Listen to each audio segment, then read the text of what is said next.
everyone. Welcome to the Do the Thing podcast. This is your host, Stacey Lauren. Well, you guys, I am so excited because when I do the thing, I meet really amazing people. And my next guest is one of those people. I have actually met him at Eileen Wilder's event, and there have been plenty instances since then that I am cracking up out loud by his amazing sense of humor, and then also crying because of the deep personal transformation that he's been through and what he's helping other people go through. And if you have not seen his TEDx talk yet or read his book, you're going to want to jump at the chance to do both of those things after this episode. So I'm so excited to welcome my friend and next guest, Tim Murphy. Hey, Tim. Hey, how you doing? Good. I am so excited to finally get you on. It's so funny because we've been in each other's worlds, for like a while now. And now we get to actually really kind of get into it, which I'm looking forward to. I am too. I'd love to have you share with people about you, because I know you've gone through so many things and now you're able to come on the other side of it, right? And you're helping other people kind of take a shorter cut. Right. And maybe even a smarter cut for what you had to go through. And I'd love to talk about that. Okay, I'll just start out from when I was born and we'll just work our way up. It sounds great. Yeah, exactly. When I was growing up, my dad was a severe alcoholic, very abusive and verbally abusive, physically abusive, and lived with my two brothers and my grandmother. My dad was nomadic. He would leave the house, be back in the house. And when he was in the house, it's just horrible. Both my brothers quit school and left the house because of him, because it's just too rough on them. I stayed, and all the abuse that they took came to me. And by the time I graduated high school, though, I was already a depressed, suicidal alcoholic. And I couldn't get a job or anything like that. It's a small town. Once everybody found out what my last name was, it's like, no, we're not going to hire you. And some of them would just tell me that to my face. Growing up, again, even in school, my bullies were teachers because of my last name. So I graduated high school. I ended up joining the military as an alcoholic. That helped out a little bit, not with the alcohol, but with the self-esteem and stuff like that, because I could be my own person. And came up through the ranks, made it to E9 in the Air Force. That's the highest enlisted rank you can get. So I did that, retired after 30 years, and then got into a job at NORAD Northcom at Peterson Air Force Base, Colorado, and stayed there for 13 years, still an alcoholic. But right there, right before I retired, I did change my ways. And I don't know if that opens you up to any more questions, but I got sober in 2014 and then retired after that, soon after that. Here I sat. Yeah, I mean, it's amazing. Actually, I didn't know about the Air Force side of your story, which is really interesting because that's such a significant part of your life. I'm curious about, you mentioned being an alcoholic in high school. So basically, because you saw your dad, right? You didn't see any other way out or any other examples of anything else. So you just sort of fell into that same pattern. Mm-hmm. Real quick, both my older brothers, even though they left the house to get away from it, they also fell into it. Both my brothers were alcoholics. And one passed away kind of a byproduct of it. And then my brother that's left he's kind of cleaned his act to aged out, basically. Yeah. And then when you joined the military, you said, I love how you said that it didn't help the alcohol, but it did help you with your self-esteem. What do you think really helped with that, with the military? And how did you kind of cope with the alcoholism and being in the military at the same time? At the time I joined the military, I believe the military and alcohol went hand in hand. When we'd have commanders' calls and stuff, it'd be in the NCO club. There'd be a keg of beer at the back with all the snacks and stuff. And that didn't change till a little bit later on. And then it got to where alcohol was kind of demonized. People were getting away from it. But I was already so far into the lifestyle and doing that, self-medicating with it, that I didn't change, unfortunately. But back when I first joined the military, it was part of the lifestyle. And it went along and somebody got drunk, got in trouble. It's like, and then later on, it turned into ending careers and people getting kicked out. And so, with all of that, you still said you had improved self-esteem and confidence from being in the military. What do you think helped with that? Was it just the structure and the organization and the contrast of being at home with the alcoholism? And now you were able to see a different path because of the group of people you were around?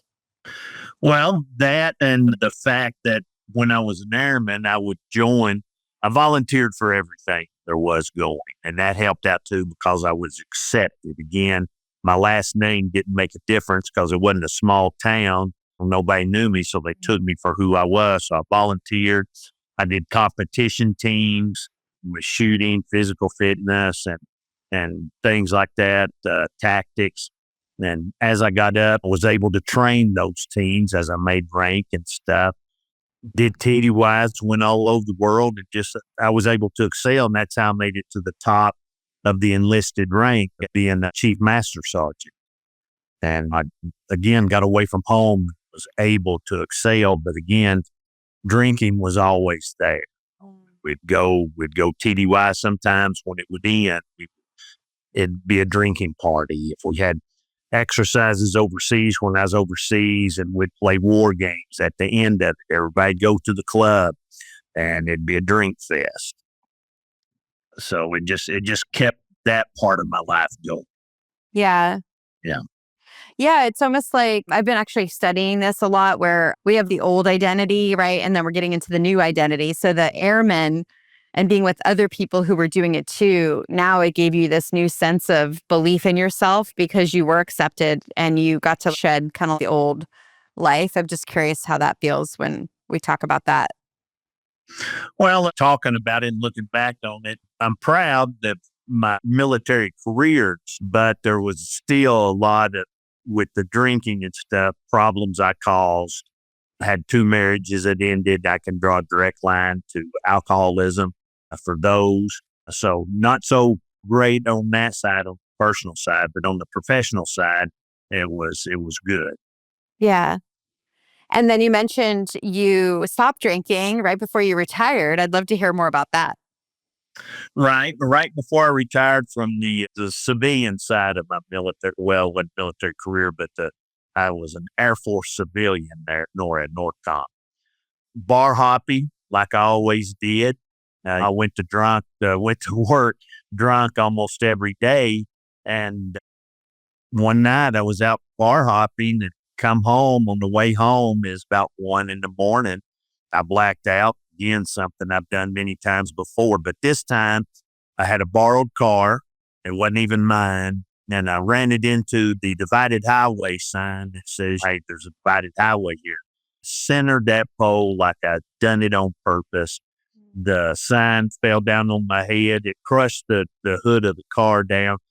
Any different timing, I do believe that sign came through the windshield and probably decapitated me.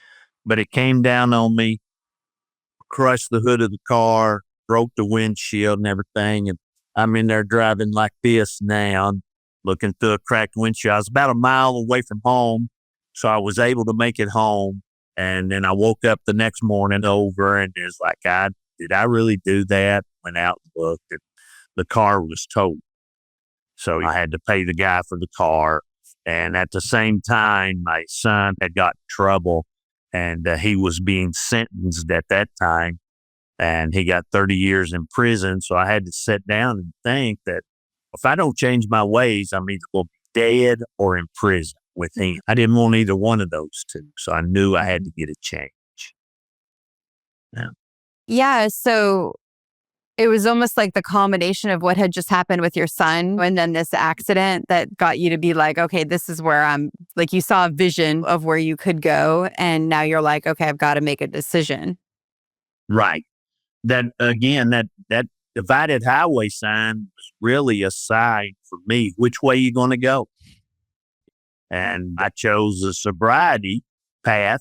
I tried AA, and it just wasn't for me. After every meeting, I went to a bar because that's how it made me feel. Yeah. It's like, oh man. So And I knew that wasn't. So then one day I was sitting out here in my little shed, tinkering around, and I'd always been negative person about, oh, why has this happened to me? Why does this always happen to me? What's this? Oh, they're against me. And I had to sit there and think about what I've got good. Real quick, on a kind of a different note, on the military side of it, my last deployment to Iraq, when I came back, my house was in foreclosure. My car was in arrears on payments.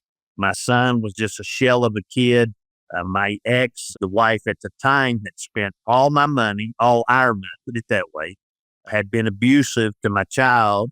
And I came back in, and my whole life had been changed without my say so, without my permission. I lost my retirement house and all that. And so I was out there in the shed after I had the wreck and everything. And I got to thinking about all that. It's like, well, now I own my house. I've got a vehicle that's paid off. And then I started, let me count my blessings. Let me be grateful for what's going on instead of being a woe is me guy. That changed my life from that point right there. Just being thankful. Yeah. And that's part of what your TEDx talk is about, right? With the gratitude affirmations. Let's talk a little bit about that, because I think that could also help a lot of people that might be struggling right now. Just something they could start. You guys could start this today, right now. Right. Exactly. Affirmations and the road to recovery is what that TED Talk's called. And yes, I talk about it is what you say to yourself. Let's take AA, for instance. Not all of them, but some AA meetings still do the, hi, I'm Tim and I'm an alcoholic. Everything that comes after I am is your affirmation. That's what you're telling yourself. That's who you are, and that's who you're going to be. So don't do that. Don't call yourself an alcoholic. You're a father, mother, cousin. You're something different for sure. And that is not your identity. That is a problem you're having, but it is not your identity. So, right. It's again, just goes on and talks about self-talk and how you can change your life by changing your words. Watch his talk because it's so good. It's like you think it's going to be about affirmations in the beginning is what I thought. And then you added the gratitude thing. And I'm like, oh man, that is huge. I'll tell you something about that. I think it's funny. I got to laugh. I take some medicines that dry me out. And before I went, I took my medicines. I didn't think nothing about it. I go over to the place where it's being held there at Texas A&M. And it's time for me to go up. My medicine kicks in. I'm up there on the red dot. My lips are sticking to my teeth, and I'm having trouble. And that's all I'm thinking about. Not what I'm supposed to say next or what's going on. I'm just thinking about my lips aren't working.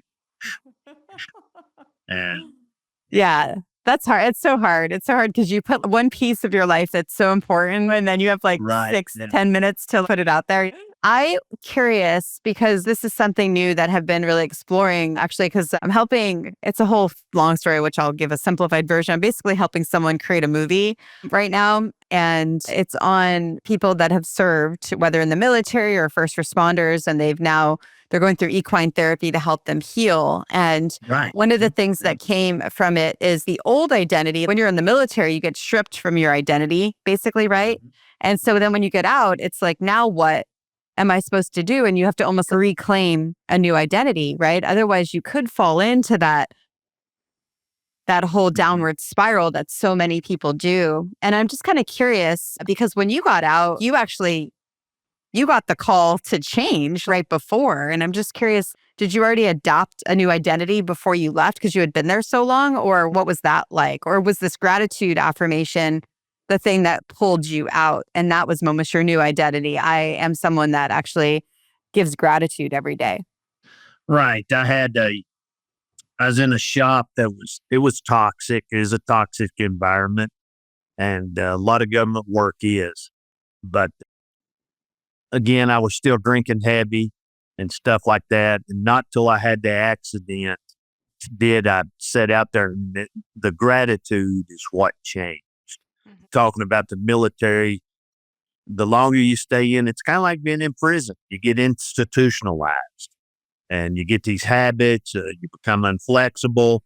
You retire at a certain rank. I see it in the government all the time that these guys would retire as colonels, come back as a civilian, and they still tried to act like they're a colonel, and Hmm. some of that happened to me too. And you really got to work to change. And that part of my life's over. And I need to put that away. I need to put that rank away. I need to put that mentality away and be able to integrate with society better. Yeah. So yeah, the gratitude, counting my blessings, finding out, just writing it all down, that was the life changing moment. Yeah. And then now you are suddenly the person that gives gratitude versus complaining. So that's kind of almost your new identity where you were able to make the shift. Did you end up finding any people? Because I know the AA thing didn't work, but were there any people that you were around that you were able to get in with that were kind of going through anything similar? Well, that's kind of an odd question. I'll let you know real quick though, back to gratitude, I would tell the listeners, start your day with it, end your day with it. Bookend your day with gratitude. Mm. So anyway, did I meet any people along the way? Yes. I've had a friend forever that we was in the military together. I went to Iraq. He went to not the United Kingdom, but I forget where it was. But he had a plush deployment, and I was living in Connexes and had to walk a football field to use the Cadillac toilet. So we would email each other, send each other pictures. But anyway, now we're friends here. We both are retired now. But once I got here, the friendships and the people I made when I retired out of Virginia and moved out here, they were all alcoholics. But there was a few of them that were so good that I don't want to quit drinking. I'm still having fun. But Tim, if you want to stop, I'll support you 100%, stand behind you. And there was three people that stood behind me and in good, bad, thick, thin, and was always there for me. And when somebody'd say, hey, at the bar, hey, drinks for everybody, they'd be the first one to step up and say, not for him. But then I had other friends there that would say, one's not going to hurt you. One's not going to hurt you. Have one. So I didn't cut them out of my life, but I distanced myself from them. Mm-hmm. But I had those three that were, well, if you're going to change your life, do those. You don't have to get rid of all your friends. That's a misnomer. But I had those three friends. Still, they were alcoholics then. They're still alcoholics now, but they support me in everything. Hmm. Yeah, I love that. It sounds like they really helped you at the time that you needed it the most. Right. Yeah. Yeah. And they would listen to me if I wanted to preach to them a little bit. They'd say, yeah, okay, you finished? Yeah. All right, I'll give you a ride home. I'd love to hear more about, because you ended up writing a book. I'll kind of put it up here so if we can get on the screen there. Yeah. 7 super pillars of sobriety when AA and 12 steps don't work for you. Yeah, what I love about this is that, Stuffing stuffer too. yeah, seriously, what I love about it is a lot of times when people try something and it doesn't work, and because it works for so many people from what they think that they're not able to then do the thing that they want to do, right? And so it stops them. They get stuck, but they don't realize sometimes you just need to try something new, right? And so now you're giving them the other option. And I love what you said about the I am and how important that is. It's almost like the new way of doing sobriety that you're teaching people. It's like we are, and I'm imagining your gratitude and the affirmations is a piece of it, right? And so now you're giving them, you're giving them this new kind of vehicle to step into on who they are as a person. Right. Again, if AA is working for anybody, stick with it. Don't change. But if you're in it and it's not working for you, there is other ways. AA is our gold standard. Even if you pay $16,000, $20,000 to go to a 30-day treatment facility, usually they pattern AA. and it's free. So why pay $20,000 to $16,000 to go to something that you can go to a meeting in a basement and do it for free? But it doesn't always work for folks. AA has a very small percentage of successful stories. It's a program that started back in the 1930s. At the time, the target audience was middle-aged white. It's changed very little over the years, but now our target audience is millennials, Gen Z, boomers, everybody from teenagers to the elderly. And we need a new approach, and we believe too many things because we've heard it over and over again. And every time somebody talks about getting sober, the first words out of somebody's mouth, go to AA. You need to go to a meeting, find a meeting and try it. Don't knock it, try it. And if it doesn't work for you, contact me and we can talk about some other options. But I believe it is your problem. You need to be the one to fix it and take control, 100% accountability of yourself and your actions. Stop blaming other people for what's happened to you. And if you can do that, that's pretty much your first step, your first pillar, we'll call it. Get away from steps. Yeah. I love that you're reimagining what sobriety looks like. Do you have a goal that people reach when they're kind of going through the process? Is there something that you're helping them strive for other than, I mean, obviously we want to stop drinking alcohol, but is there something else that they're kind of looking forward to? Well, I believe the program I have, I think it can also help with anger issues and stuff like that. And it helped me with my anger issues. But it's take what will work for you, and everything may not work for you in the book, but that's okay. Find what will.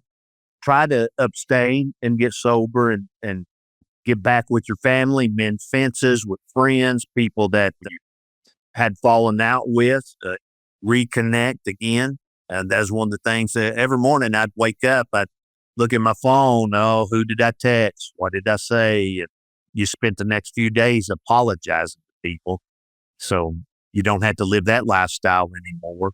But most of it is for the person to just be a better person, have a healthier life, and just be a better person. That's short of it. Yeah. It's almost like I'm just thinking about the level that you're able to help people with because you're doing the gratitude affirmations. So you're helping someone going from complaining to now saying what's good about themselves and what they are and what they're grateful for, right? Which opens up a whole new pathway in their mind. And then you're also helping. So if someone's going to alcohol, they're avoiding something, right? Or they're trying to soothe a part of themselves. And so if someone's being really angry, now you're like, okay, of course I'm going to drink, either keep drinking because I am already in that mode, right? And so you're helping teach them how to come out of that so they're not needing to numb with these other kind of mechanisms. Right. And face issues and stuff like that. How many times have we left work and said, oh, I need a drink today after this day here? I said it many a time and went straight to the bar, got drunk, went home, got up, went to work. That was my cycle. Alcoholism is also a family issue. So from my own personal beliefs, I wrote 2 marriages because of it. If it can save one person from going to divorce court, splitting their family up, their children, things like that, that's a success in my mind. So again, it's a family issue. So. Yeah. And so you're also, it's like you have the gratitude affirmations, you have the how to deal with anger and helping people come out of that and find other, it sounds like internally emotional regulation. So Okay. And then from there, you're helping people with relationships too. So are you helping them communicate or is it taking the alcohol away so then you can actually communicate?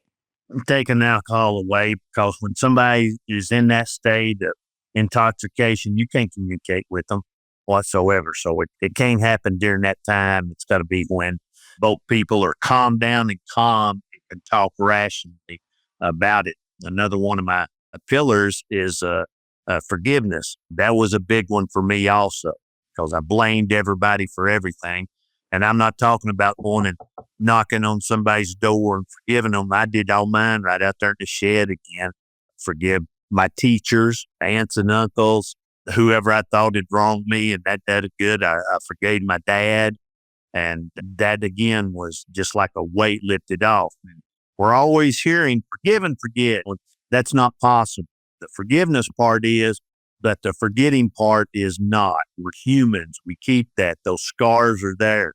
Those memories are there.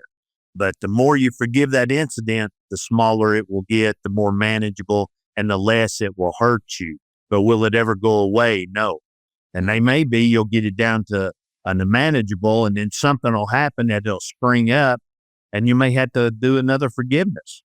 It's an ongoing process, not a one time, hey, I did it, wrote it down, and now I'm finished. It's a continuous process. Yeah. And so is all of that in your book? Are you Yes. like, yeah? And so you explain it all in detail. It sounds like it's almost good for people too, from any kind of addiction that you've suffered from. The common themes seem like it'd be applicable to a lot of different things. Right. And again, I think the number one thing is take personal responsibility for your actions and what you've done. And so what was writing the book like for you? Oh, that was nerve wracking because I got consumed in it. And that was, I wouldn't tell anybody to do that. Live your normal life. I got to where people would ask me to, hey, let's go to dinner tonight. I can't. I got to get this done. I got to do that. I stayed on it. And the next thing I was working on the book, the TED talk, all that was coming together. No, I can't do this. I do that. I can't take my dog for a walk. I ain't got time. I got to do this. And I put so much inward pressure on myself, I really couldn't get anything done. And not till the TED talk was over with that I went, sat down, got everything calmed out, slept for a while, and woke up and decided then is like, this stuff consumed my life and I forgot about everybody else. And it's like, I'm never going to do that again. So I would tell everybody to stay your path, go out with your friends. The book's still there in you. Take notes, get it out when you can. Don't tell them that, hey, I can't, I got to do this. Or right about to finish because I wouldn't finish that night. I would still be on it the next day. And not till I really did I calm down and decide that I still got to live my life. The words come out better and started editing and doing and got work done. Yeah, it's hard because you're trying to it's probably similar to with the TEDx talk where you're trying to put your whole life's mission and purpose into this one thing. And there's an attachment to that, right? Right. Yeah. Yeah. Well, I'd love to hear, who is the book for? Is it for people that have been struggling? Like you mentioned, I guess anyone can read the book, right? I mean, even if you're in AA, it's going to help you, but because there's always extra things that you want to do. Would you want someone that's struggling with alcoholism to read it? Or are you looking for people that are now already sober and they're needing help now, kind of living their best life and being able to come into their own? I would say both. Anybody that it would help, mainly targeting the professional men and women that are out there struggling. They're having life issue problems at home. Maybe it's even affecting their work. They may have had a DUI or they're drinking and driving and they're just gambling with it. That's the people I'd like to reach out to and have them read it. And if they got questions or want to work with me, contact me. Oh, yeah. That's great. Could you mind sharing your contact info, or I could put it in the show notes too, where they could get the book? Right. Well, it's at Amazon. All books are at Amazon. We all know that. It's and then Books a Million, Barnes and Noble, and the Hudson, I believe, is the bookstore in the airports, and it's in that. Now, to caveat that, it's not in every Barnes and Noble, every airport bookstore. It's regional, and that is still being worked out right now. I've already got those contracts to have it in those places, but which airports, which Barnes and Nobles, things like that. Was there a way that they could contact you directly if they have any questions or want to work with you?